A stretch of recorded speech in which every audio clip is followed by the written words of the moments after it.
Yun sige, naman sige. sa part ng DOJ, ano naman ang napag-usapan ninyo? Hindi kasi Department of Justice. Opo. hindi nabanggit yung ano kasi nakita ko sa statistics namin meron silang confidential funds okay lang naman yun kasi maraming opisina merong confidential fund. Nakita ko lang na yung pagkakasunod-sunod ng confidential fund, halimbawa 2024, parang 168 o 186 million lang ang confidential fund ng DOJ. Opo. 2025, naging 1.5 billion. Sabi ko, teka muna, pwede nyo bang ipaliwanag, bakit naman ako biglang umarangkada ito ng mahigit 800%? Ang laki. Opo. So, bulungan ng bulungan, naghahanap ng kasagutan. Ang sabi kasi po noong 2025, ang DOJ po, naghahanap po ng mga nawawalang sabungero na Missing sa bungero. na itinapon po yata kanya sa lawa ng Taal. Opo. Wala na ba kayo kung maisip naman na dahilan naman?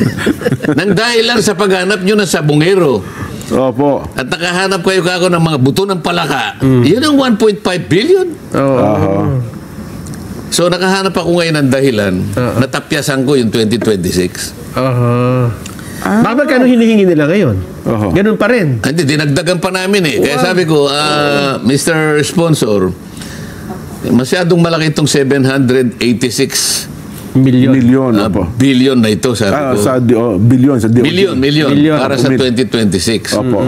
May naisip po akong amendment dahil po naaawa po ako sa mga tao sa may banda ng Marcos Highway. Pwede ko po sanang hingin sa inyo na ako po ay gagawa ng isang item rito na tatawagin nating anong pangalan nun? Hindi, yung mismong yung opisina nila kung tawagin ay dispute resolution. Nakita ko sa mahabang panahon magmula 2022 hanggang 2026, 2025.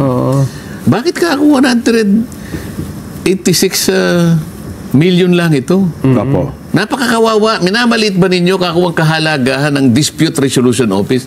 Kung tutusin mo, pagka ito ay nabigyan nyo ng impetus ito yung natulungan ninyo. Yung prevention ng marami pang mga kaso na magaganap. Oo. Makakatipid tayo sa maraming resources ng government.